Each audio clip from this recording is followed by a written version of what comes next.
नमस्कार मेरे दोस्त। आप सभी का बहुत ही स्वागत है आपके इस प्यार भरे चैनल इंग्लिश प्रैक्टिस होने में। मैं आपका अंकित सोनी आपका अपने इस प्यार भरे चैनल पे बहुत ही स्वागत करता हूँ।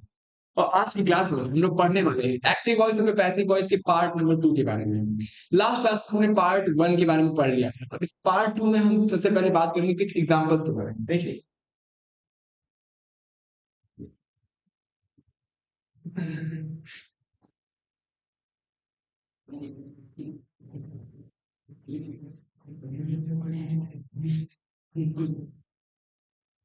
एक्टिव और पैसिव एक्टिव और पैसिव वॉइस के बारे में हमने लास्ट क्लास में बताया था कि एक्टिव वॉइस जो होता है इसमें डूअर सबसे ज्यादा इंपॉर्टेंट होता है, लेकिन जो पैसिव वॉइस होता है किया जाता है वर्क इज वेरी इंपॉर्टेंट। चलिए देखिए इसका हम एग्जांपल समझते हैं। लास्ट क्लास में हमने ये भी पढ़ा था कि सुटेबल प्रीपोजिशन का यूज हम कहाँ कहाँ पे करते हैं, और इसी पे बेस्ड आज हम थोड़ा एग्जांपल को देखेंगे, डिस्कस करेंगे। देखिए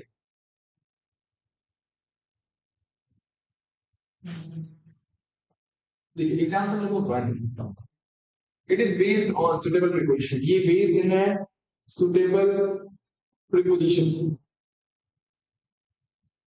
जो हमारा सुटेबल प्रीपोजिशन है इसी पे बेस्ड है ये एग्जांपल। तो देखिए इस एग्जांपल में हमें बताया जाता है कि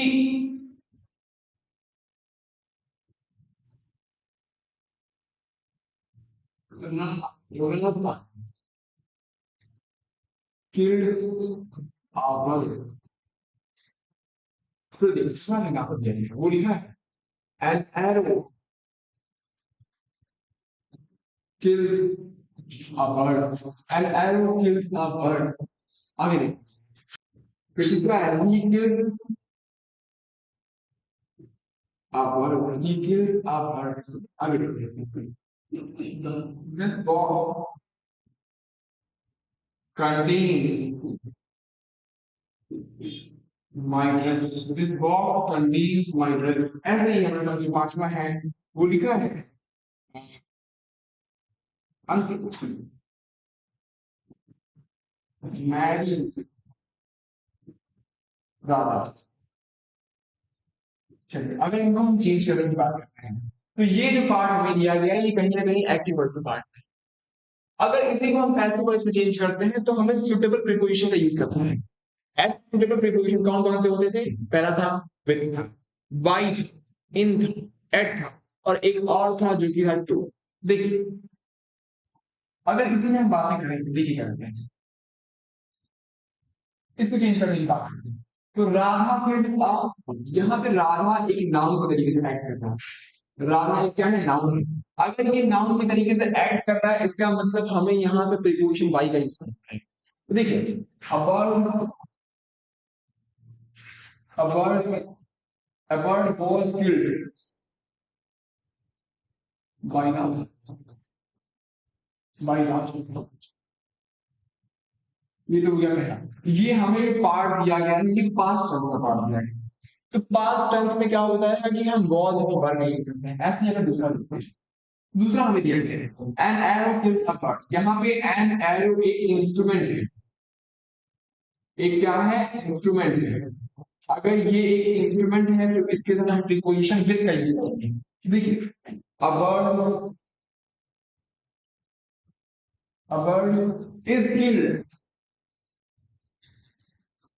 with an arrow। a bird is killed with an arrow। यहाँ पे देखते हैं he kills a bird। यहाँ पे he अपने आप में क्या है? एक नाउन तरीके से एक्ट है। फिर एक नाउन है ये एक नाउन है। अगर ये नाउन है तो हम क्या करेंगे? यहाँ पे प्रीपोजिशन बाई का यूज करेंगे। a bird a bird is killed by him। a bird is killed by him। आगे this box contains my dress। This box contains my dress. इसका मतलब यहाँ पे एक मीडियम की बात हो रही है कि मतलब मेरा जो बॉक्स, मेरा जो शर्ट है या फिर मेरा ड्रेस है वो इस बॉक्स में रखा हुआ है। इसका मतलब कहीं ना कहीं मीडियम की बात होती है। अगर मीडियम की बात हो रही है तो मीडियम के लिए हमने क्या यूज किया था? इन का यूज किया था। तो क्या लिखेंगे? My dress is contained my dress is contained in this box. Is there an issue? कोई दिक्कत कोई आगे काम नहीं। चलिए आगे देखिए, आगे देखिए। अब बातें करते हैं इसकी। क्या लिखा है? अंकित मैरिज राधा। देखिए यहाँ पे भी क्या है, हमने आपको बताया है अगर हमें मैरी देखने को मिल जाए, नो देखने को मिल जाए, कन्फाइंड मिले या फिर रेस्ट्रिक्ट मिले, इन सभी के साथ हम टू का यूज करते हैं, प्रीपोजिशन टू का यूज करते हैं। तो यहाँ पे होगा Radha is married, Radha is married to, Radha is married Ankit. चलिए आगे देखते हैं।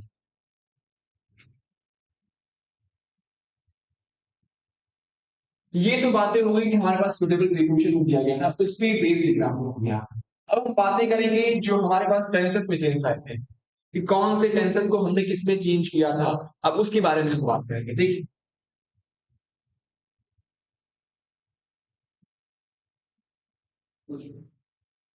example on the basis of example,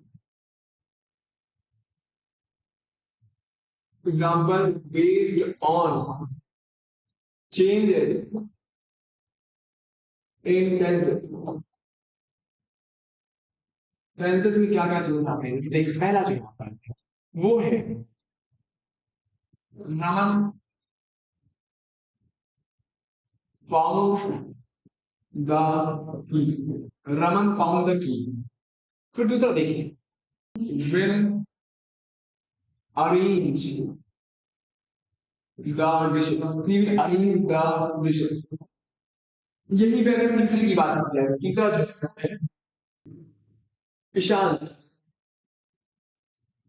has taken the charge, Ishant has taken the charge। ऐसे ही अगर आगे बात करो चौथे नंबर पे, Ravi can not help them, Ravi can not help them.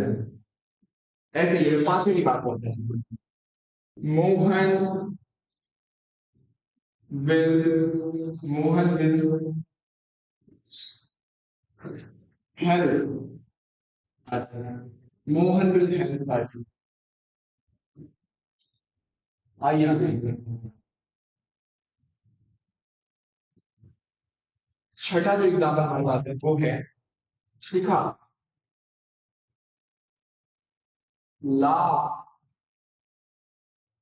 at them, Shikha laugh at them।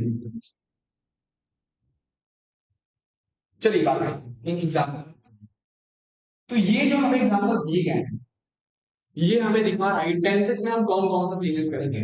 तो यहाँ पे टेंसेस में चेंज करने की बात नहीं है। तो ये जो हमें दिया गया है कि ये पास्ट इंडेफिनिट लिखना है। तो पास्ट इंडेफिनिट का जो रूल था वो कहता है कि हमें वॉज को वर्ब के साथ वर्ब की थर्ड फॉर्म में यूज करना है। तो हम यहाँ पे देखेंगे जी, यहाँ पे कीज है, the keys were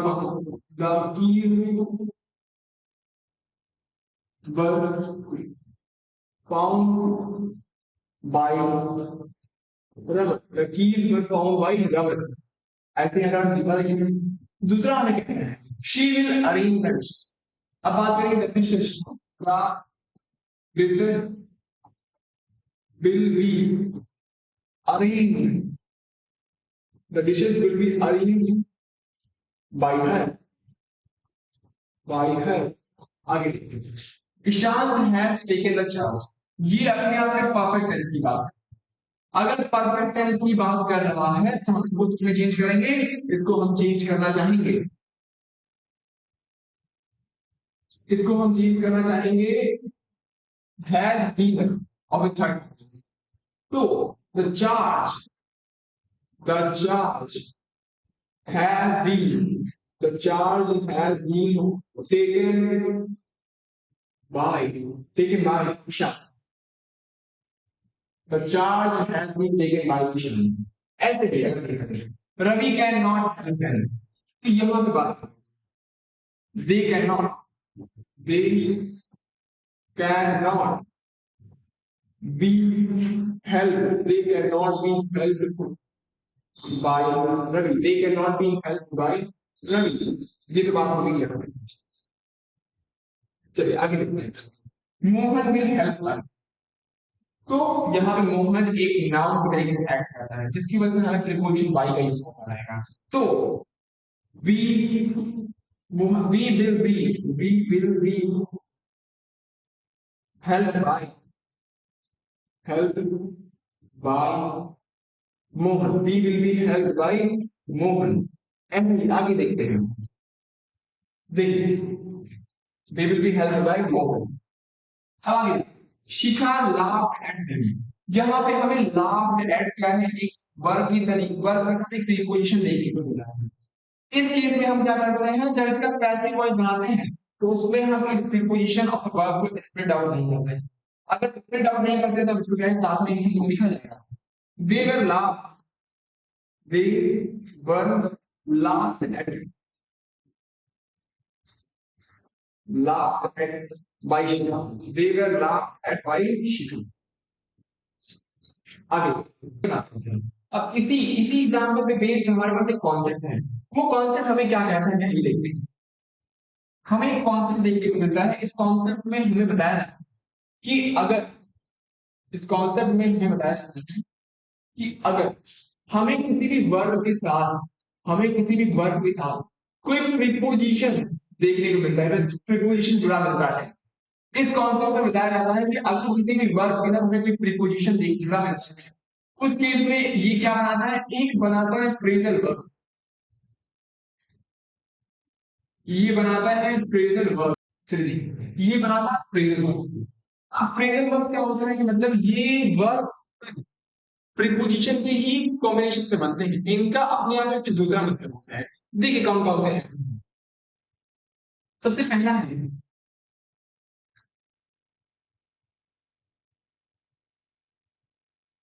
लिखा हुआ है लुक आफ्टर, लुक आफ्टर। इसका मतलब होता है टेक केयर ऑफ समबडी, किसी की देखभाल। इसका मतलब होता है to take care, to take care of someone,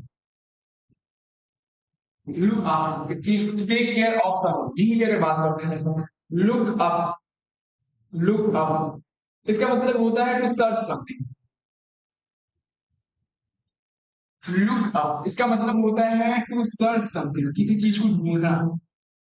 ऐसे ही अगर आगे बढ़ो, यहाँ पे है look up to, look up to. अगर लुक अप टू की बात की जाए, इसका मतलब होता है to respect somebody, to respect someone, someone किसी को क्या है, रेस्पेक्ट देना, जिसकी वजह से क्या क्या बात करता है, लुक अप टू। ये अपने आप में क्या है, फ्रेजल वर्ब्स। फ्रेजल वर्ब्स बनते क्या है, वर्ब के साथ प्रीपोजिशन का यूज करके फ्रेजल वर्ब्स का फॉर्मेशन। तो अगर इसमें भी बेस्ड हम एग्जांपल को देखें, तो इनके बेस्ड जो एग्जांपल है वो हो, आइए देखिए सबसे पहला एग्जांपल है, वो कहता है the old lady, the old lady, the old lady looks after, looks after her granddaughter, looks after her grandchildren, looks after her granddaughter, granddaughter। देखिए चलिए यहाँ पे कौन सा बताया जाता है कि जब भी हम इसका क्या करते हैं, पैसिव वॉइस बनाते हैं। जब भी हम इसका पैसिव वॉइस बनाते हैं, क्या करते हैं, इसके जो कुछ भी हमें फ्रीजर वर्ब दिए गए हैं उसको हम स्प्लिट आउट नहीं करते। तो लिखेंगे while making, while changing into passive voice, do not split, do not split the phrasal verb, do not split the phrasal verbs। In phrasal verbs को आपको split out नहीं करना, स्प्लिट आउट नहीं करना। इसका मतलब जब भी आप पैसिव वॉइस बनाएंगे कि जैसे हमें एक्टिव वॉइस को जिस फॉर्मेशन में दिया जाता है उसी फॉर्म में हम क्या है इसमें भी रखेंगे। तो देखिए यहाँ पे लुक्स आफ्टर, अगर लुक्स आफ्टर का आपने यहाँ पे मतलब देखा जाए तो पहले टू टेक केयर ऑफ, तो यहाँ पे हटा।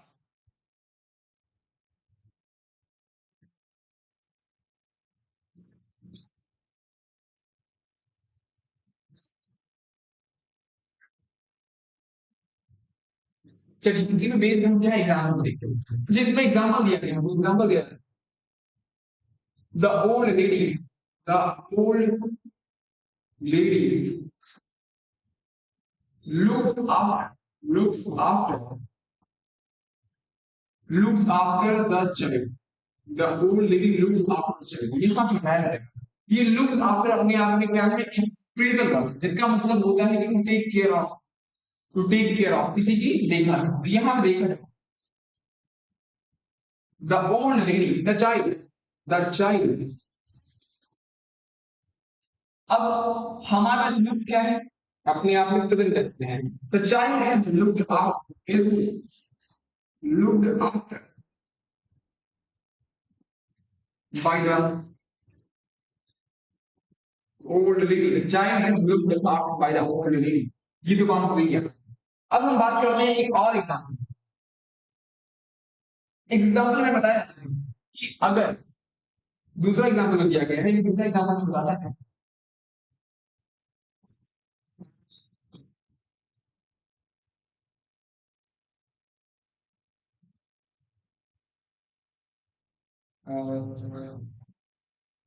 अंशु आशु was staring at the new dress, आंसू was staring at the new dress। अगर इसकी मैं बात करूं तो यहां भी बताया,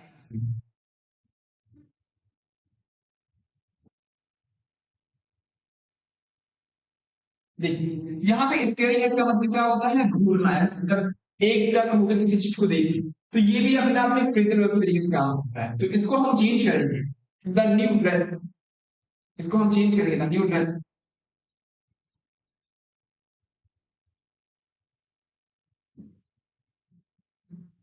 the new dress, the new dress was stared at by Ash, was stared at by Ash।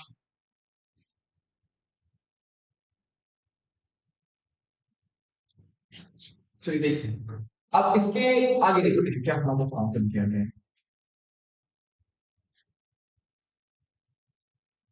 कुछ हमारे पास सब्जेक्ट ऐसे होते हैं,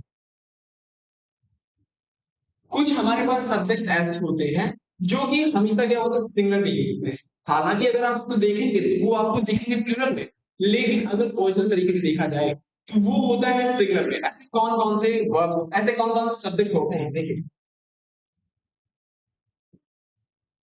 following, following subject, following subject are always used as, following subjects are always used as singular, इनको हम हमेशा singular की category में लेते हैं या फिर सिंगुलर की तरीके से ही यूज करते हैं। तो ऐसे कौन कौन से हैं देख लीजिए। सबसे पहला होता है, सबसे पहला होता है वो होता है name of, name of sport, कोई खेल का नाम होगा, जैसे देखिए खेल के नाम में अगर नाम लिखा जाए तो ये होगा, देखिए ये होगा,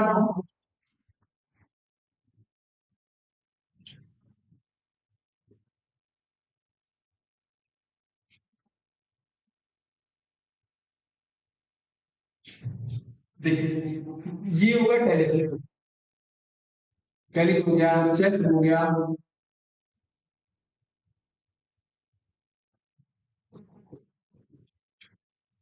live,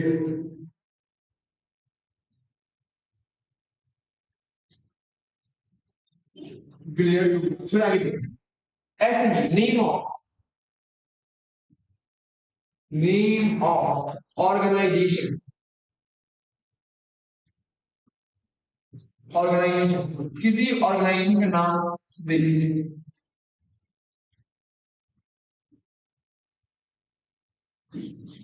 name of the organisation, इस नेम ऑफ द ऑर्गेनाइजेशन में क्या क्या आ सकता है?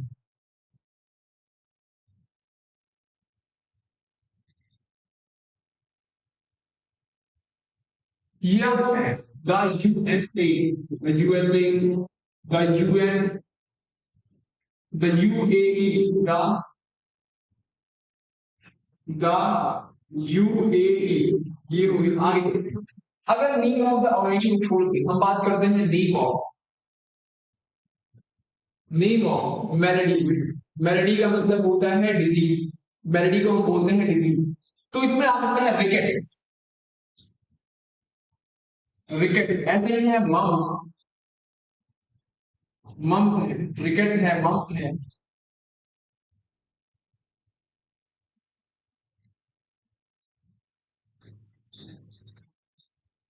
फिर से ही,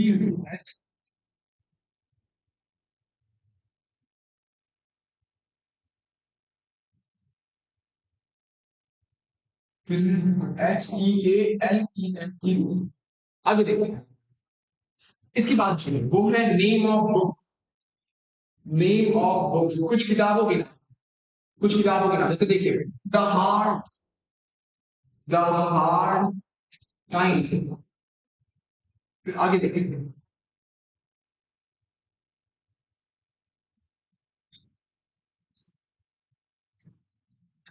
फिर है गुलिवर्स ट्रेवल, गुलिवर्स ट्रेवल, ये मैं कुछ बुक्स के नाम है। एक और हमारे पास बचता है जो कि है नेम ऑफ,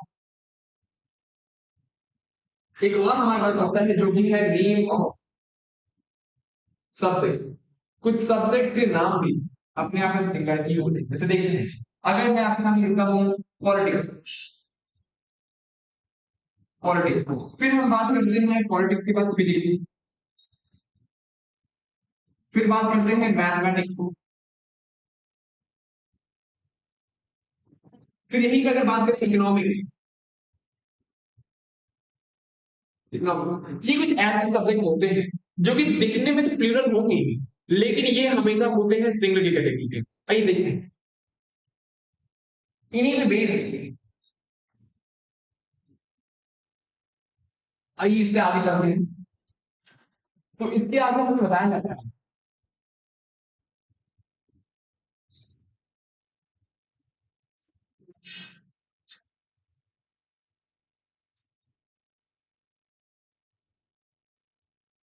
चलिए अब हम बात करते हैं ऐसे कौन कौन से वर्ब्स होते हैं, या फिर ऐसा कौन सा सेंटेंस होता है जिसका हम क्या करते हैं, पैसिव वॉइस बताते हैं।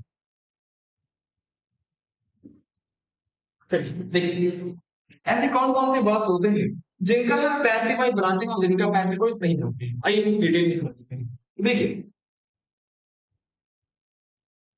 हमें सबसे पहले कौन से को चलना पड़ेगा, जो कि है वर्ब। हमें लिखा हुआ है एक वर्ड जो कि है वर्ड। अगर मैं वर्ब की बात करता हूं तो वर्ब क्या होता है, एक ऐसा शब्द जो कि किसी एक्शन को दिखाते हैं, एक ऐसा शब्द जो कि किसी एक्शन को दिखाया उसको हम बोलते हैं वर्ब। चलिए देखते हैं।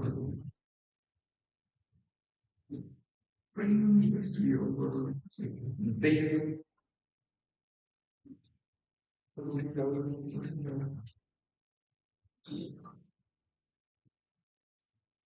इसके जो पार्ट की बात है, इसमें क्या होता है, दो दो पार्ट देखेंगे। पहला जो है,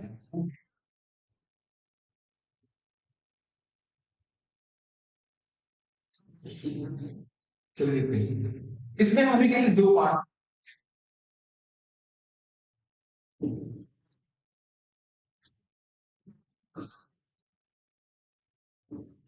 जो पहला है वो है ट्रांसलेट, वो है एक्शन, एक्शन वर्ब। और ये दूसरे की बात करते हैं तो ये होता है non action, non action verb. अगर मैं इसको फर्दर डिवाइड करना चाहूँ तो इसको हम फर्दर दो कैटेगरी डिवाइड कर सकते हैं। देखिए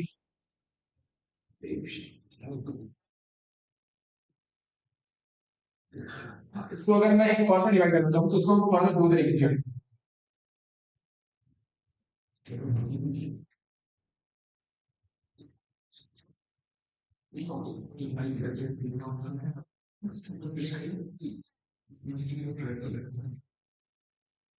देखिए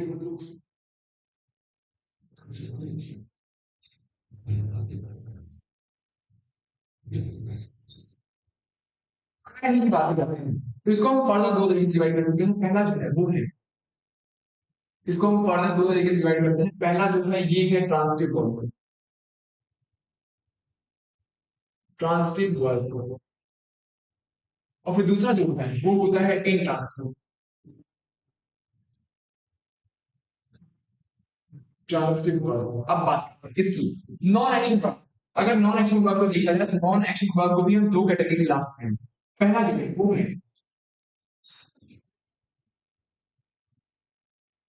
ये देखते हैं,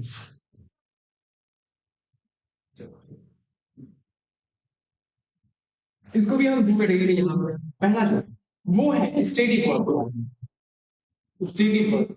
और फिर दूसरा जो है एक ऐसा वर्ब जो कि क्या लिखा है पोजीशन में, एक ऐसा वर्ब जो कि क्या करता है पोजीशन दिखाने के काम में आता है। चलिए बात, अगर ट्रांजिटिव वर्ब की बात की जाए, ट्रांजिटिव वर्ब एक ऐसा वर्ब होता है जिसके बाद हमें देखने को क्या मिलता है, हमें देखने को मिलता है इस वर्ब के बाद हमें देखने को मिलेगा एक ऑब्जेक्ट। इस वर्ब के बाद हमें क्या है, एक ऑब्जेक्ट देखने को मिलेगा। अब ये ऑब्जेक्ट क्या है, किसका किसका आंसर देगा, मतलब आप कैसे बताएंगे कि ये ट्रांजिटिव है कि इनट्रांजिटिव है। अगर ये ट्रांजिटिव है तो ये हमें आंसर देगा, सबसे पहले ये हमें आंसर देगा सही, ये हमें आंसर देगा वॉट का, या फिर यही हमें आंसर दे सकता है होम का। चलिए देख लीजिए, अगर इसमें थोड़ा सा एग्जाम्पल समझिए, इसमें जो एग्जाम्पल है क्या है, कोई एग्जाम्पल दिया है, I need a poem, I need a poem. अब यहाँ बात की जाएगी आई नीड व्हाट, तुरंत आपने आंसर दिया पोएम, तो इसका मतलब ये क्या होता है ट्रांसलेट वर्ब से, फिर ये एक ऐसा ऑब्जेक्ट है जो ट्रांसलेट वर्ब है। अब बात करते हैं इन ट्रांसलेट, आपको यहाँ पे वर्ब के बाद इन ट्रांसलेट केस में क्या होता है कि वर्ब के बाद हमें ऑब्जेक्ट ना देखे, ऑब्जेक्ट ना देखे हमें क्या है कोई एडजेक्टिव मिल सकता है, या फिर कोई एडजेक्टिव मिल सकता है, या फिर कोई एडवर्ब मिल सकता है, या फिर कोई एडवर्ब मिल सकता है। आप बताइए तो ऐसे कौन कौन से वर्ड होंगे जो कि हमें एडजेक्टिव या फिर एडवर्ब का काम करने की बात करें, या फिर मतलब एडवर्ब या फिर एडजेक्टिव की हमें इंफॉर्मेशन नहीं है, तो यहाँ पे आपको देखने को मिलेगा, हाउ देखने को मिल सकता है, व्हेन देखने को मिल सकता है, वेयर देखने को मिल सकता है, और फिर व्हाई, बहुत सारी है। इन दोनों को छोड़ के कुछ भी आपको मिल जाए तो वो आपको क्या एडजेक्टिव या फिर एडवर्ब का ही इंफॉर्मेशन देंगे। अगर ये एडजेक्टिव या फिर एडवर्ब का इंफॉर्मेशन दे रहे हैं तो वो अपने आप में ऑब्जेक्ट नहीं है। इसका मतलब यहाँ पे हमें ऑब्जेक्टिव ऑब्जेक्ट क्या है मिलता ही नहीं है, लेकिन यहाँ पे ऑब्जेक्ट क्या है मिलता है। अगर इसके एग्जाम्पल की बात करें तो इसमें जो हमें एग्जाम्पल दिया गया है वो दिया गया है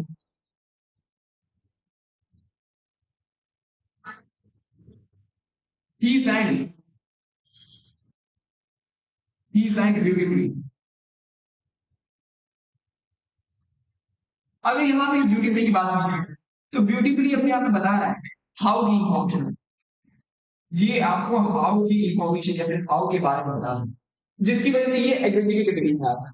अगर एडजेक्टिव की कैटेगरी में आ रहा है तो उसको हम इंट्रांजिटिव वर्ब के केस में लेकर के आएंगे। 38 प्रश्न बचा भैया, 38 प्रश्न बचा है। अगर कितने हुए,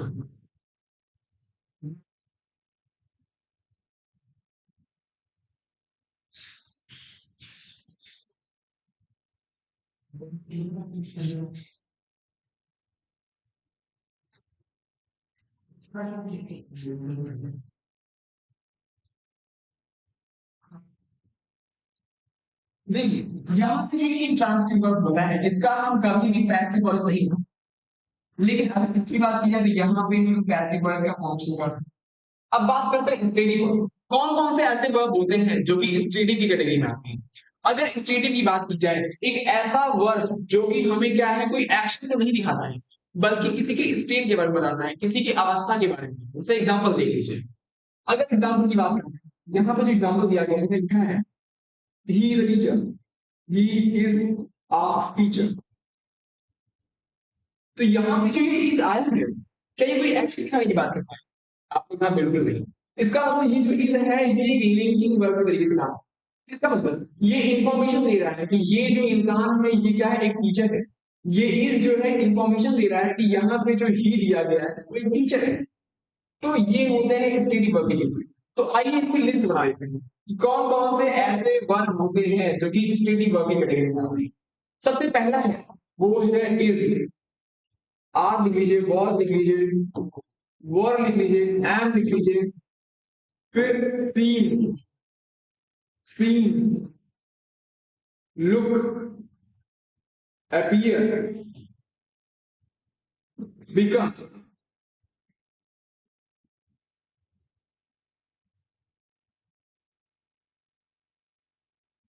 बिकम, बीइंग, फिर है रिजेंबल।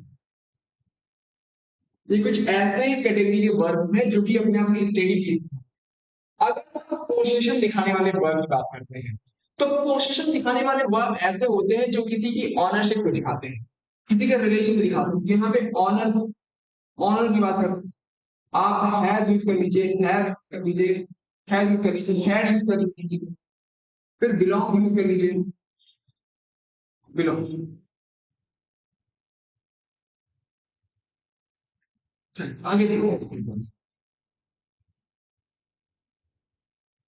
10 मिनट और नहीं, 10 मिनट।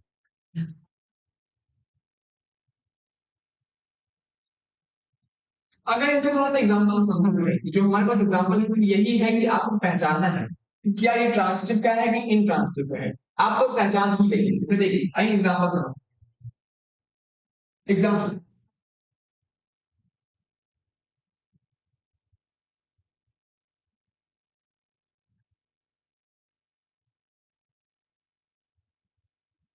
लिखा होगा Rahul sang a song, Rahul sang a song, यही होगा। दूसरे Shreya welcome the stranger, Shreya welcome the stranger.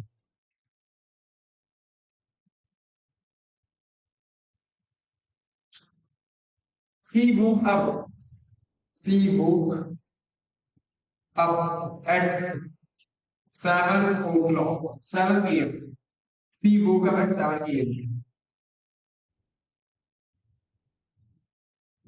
फिर है मधु वेंट। आई थिंक कि इतना आप लोगों के लिए क्यों क्लियर रहेगा। चार एग्जांपल्स में आपको पता कर सकते हैं कि कौन सा हमारे पास सिक्का है। अगर आपको पता चल जाएगा तो आपको चेंज कर ही लेंगे। मैं चेंज नहीं करूंगा, ये आपकी होमवर्क हो जाएगा कि आपको ये चेंज करके बताना है। चलिए देखते हैं। राहुल सैंग, आपको यहाँ पे आंसर मिल रहा है वॉट, राहुल सैंग वॉट। ये आपको वॉट का आंसर है। अगर वॉट का आंसर दे रहा है इसका मतलब ये ट्रांसटिव का केस है, ये ट्रांसटिव होगा केस है। लिखे गए की बात करें, Shreya welcome the stream, Shreya welcome, यहाँ पे भी आपको किसका है, हूं का। आपको यहाँ पे भी हूं का आंसर मिल रहा है। अगर हूं का आंसर मिल रहा है तो ये भी ट्रांसटिव का केस है। मैं दिक्कत परेशानी नहीं। आइए, सी वोक अप एट 7 पीएम। अगर 7 पीएम की बात की जाए तो ये आपको व्हेन का आंसर देते हैं। अगर ये व्हेन का आंसर दे रहा है तो इंट्रांसिटिव केस हो गया। मधु वेंट, होम क्या है अपना, किसका आंसर दे रहा है, ये वेयर का आंसर देगा। अगर वेयर का आंसर देगा ये भी अपने आप में इंट्रांसिटिव हो जाएगा। तो इन दोनों का क्या करते हैं, तो हम पैसिव वॉइस नहीं बनाते हैं, लेकिन इन दोनों का पैसिव वॉइस बिल्कुल बन जाएगा। ठीक है, कोई दिक्कत परेशानी? आइए आगे देखते हैं।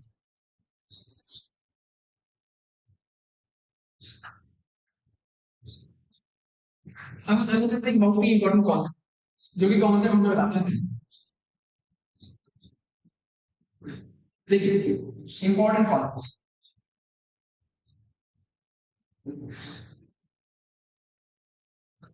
Important concept.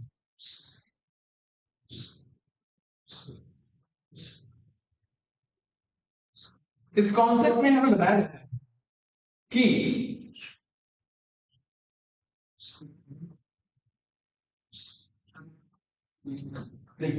इस कॉन्सेप्ट में हमें बताया जाता है कि हमें जो देखने को मिलता है वर्ब के बाद हम देखते हैं किसी ऑब्जेक्ट को। अब ये ऑब्जेक्ट हो कौन कौन से ऑब्जेक्ट हो सकते हैं यहाँ पे देखिए। यहाँ पे जो हमें ऑब्जेक्ट मिल सकते हैं वो तीन कैटेगरी के मिल सकते हैं। पहला जो है वो हमें बताता है कि ऑब्जेक्ट की जगह पे हमें कोई वर्ड देखने को मिल सकता है, या फिर बात ऑब्जेक्ट की जगह पे हमें कोई फ्रेज देखने को मिल सकती है, या फिर अगर यही बात करें तो ऑब्जेक्ट की जगह पे कोई क्लॉज या फिर इसी को हम बोलते हैं सेंटेंस, एक सेंटेंस देखने को मिल सकता है। फ्रेज क्या होता है? एक ऐसा ग्रुप ऑफ वर्ड जो कि कंप्लीट मीनिंग ना दे, उसी को हम बोलते हैं फ्रेज। लेकिन क्लॉज या फिर सेंटेंस क्या होता है? अपने आप में कोई कंप्लीट मीनिंग देता है, जिसकी वजह से हम यहाँ पे बोलेंगे क्लोज सेंटेंस। चलिए, तो मैंने आपको ये बताया कॉन्सेप्ट में कि अगर वर्ड के बाद हमें कोई ऑब्जेक्ट देखने को मिलता है तो उस ऑब्जेक्ट की जगह पे हमें कोई वर्ड देखने को मिल जाएगा, वर्ड मिल सकता है, कोई फ्रेज मिल सकता है, या फिर कोई क्लॉज या सेंटेंस मिलता है। ये दोनों केस में तो बहुत ही मतलब कि बहुत ही सिंपल है। बस थोड़ी सी आपको दिक्कत होगी इसमें। इसमें देखिए, इस कॉन्सेप्ट में बताया, देखिए इस कॉन्सेप्ट में बताया कि अगर हमें क्या है कोई क्लॉज या सेंटेंस देखने को मिलता है तो इस केस में हम एक डमी सब्जेक्ट का यूज करते हैं। डमी सब्जेक्ट का यूज करते हैं जो कि है एक डमी सब्जेक्ट जो कि है इसका यूज। आइए देखते हैं इसको थोड़ा सा एग्जांपल से समझने की कोशिश करते हैं। तो अगर एग्जांपल से समझा जाए, देखिए सबसे पहला जो एग्जांपल है वो एग्जांपल हमें बताता है, सबसे जो पहला एग्जांपल है ये एग्जांपल हमें बताता है। देखिए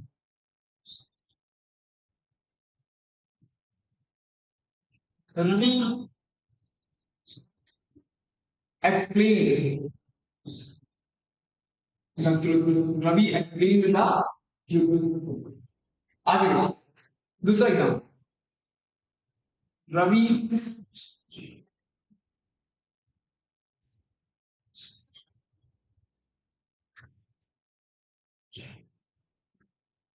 the Ravi explained the philosopher.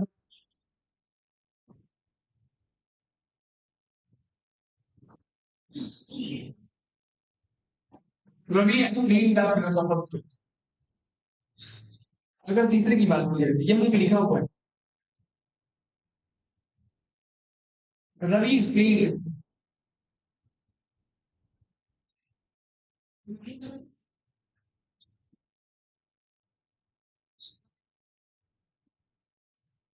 Ravi explained that the philosopher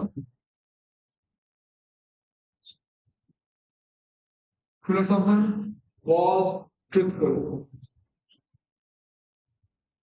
Philosopher was truthful. चलिए इसी को अगर देखें तो यहाँ पे हमें बताया गया है रवि एक्सप्लेन द, एक्सप्लेन अपने आप में क्या है? एक ट्रांसिटिव वर्ब है, ट्रांसिटिव वर्ब है। तो यहाँ पे हम सिंपल चेंज कर देंगे, truth was explained by Ravi. यहाँ पे तो कोई दिक्कत नहीं है, बस अब आगे आगे देखो, यहाँ पे है रवि एक्सप्लेन द फिलोसोफर। ये अपने आप में एक फ्रेज की तरीके से काम करता है। फ्रेज की तरीके से काम करने क्या लिखेंगे? The philosopher, the philosopher, the philosopher truth was explained, was explained by Ravi। ऐसे सारी करके यहाँ, अब यहाँ पे हमें जो ऑब्जेक्ट की जगह पे मिल रहा है वो क्या मिल रहा है? एक क्लॉज मिल रहा है। अगर क्रॉस मिल रहा है तो इसको इस पूरे को इतना ना लेकर के आप इसके लिए हम एक डमी सब्जेक्ट का यूज कर रहे हैं जो कि है इट। फिर देखिए अब बाकी यहीं पे सारी चीजें रहेंगी। It was explain by Ravi that the philosopher was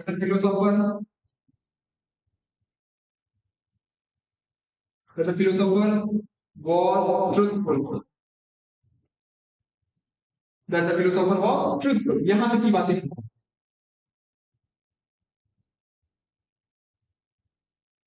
चलिए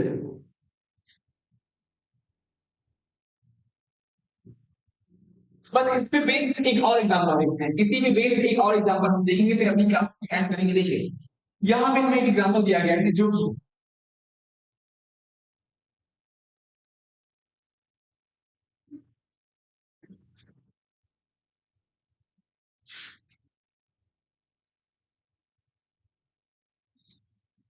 they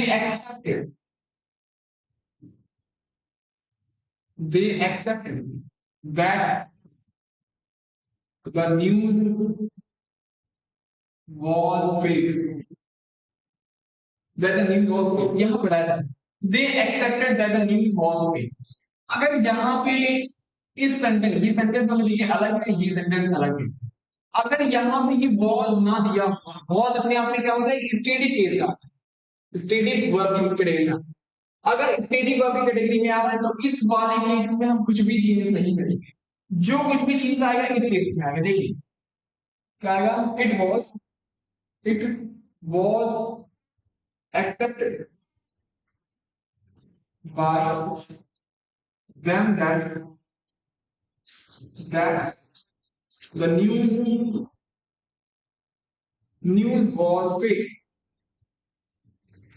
ऐसे ही आगे बढ़ो। अगर यहाँ पे क्या है, यहाँ पे तो ये इन ट्रांसिटिव केस कर दिया गया था, लेकिन अगर यहाँ पे ट्रांसिटिव केस आया तब हम क्या करेंगे, ट्रांसिटिव केस आता है तो दूसरा इसका मतलब देखिए, एग्जांपल देख लीजिए।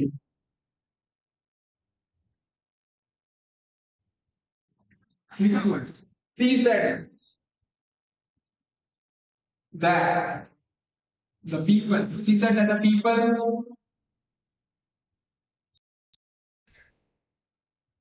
she said that the people insulted her। यही मेरे पास तो यहाँ पे said अपने आप में क्या है, एक ट्रांसिटिव वर्ब का केस है। ट्रांसिटिव वर्ब इंसल्टेड भी अपने आप में क्या है, ट्रांसिटिव वर्ब का केस है। देखते हैं क्या लिखेंगे, it was said by her that they were insulted by the people, by the people।